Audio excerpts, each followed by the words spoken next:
tinatayang bababa ang presyo ng petrolyo sa susunod na linggo. Para bigyan ng kambalita, Mobile Journal, Ivan Tarinque.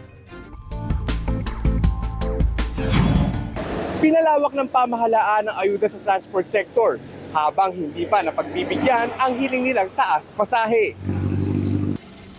Posible ang oil price rollback sa susunod na linggo. Sa tansya ng oil company na Jetty Petroleum, nasa higit 4 pesos kada litro ang maaaring matapyas sa gasolina, diesel at kerosene. Maaari pang mabago yan. Pero kung matuloy man, malaking tulong ito sa mga tsuper na hirap sa pagsirit ng presyo nitong mga nagdaang linggo. Sa kabila niyan, mananatiling suspendido ang panukalang piso hanggang 2 pisong dagdag pasahe sa mga jeepney at UB Express.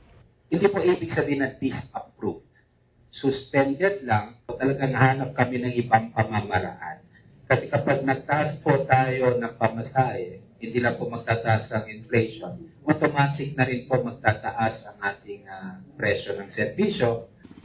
Kabilang sa pinag-aaralan ng hindi bababa sa 1.5 bilyong pisong subsidiya para sa mga modern jeepney operator na makakapagbigay ng hanggang 20,000 amortization assistance kada buwan para hindi ma-foreclose ang kanilang mga sasakyan. Nariyan din ang mas mataas sa fuel discount, pag-waive ng ilang terminal at toll fees.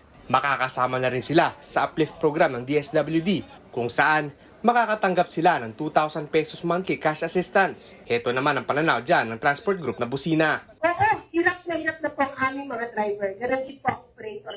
Pero sa ginawa po nila, nakikita po namin na sinasagot nila lahat na maitutulong para sa transportasyon. Mga kapatid, Mobile Journey Ivan Tarinque po, hatid ang muka ng balita.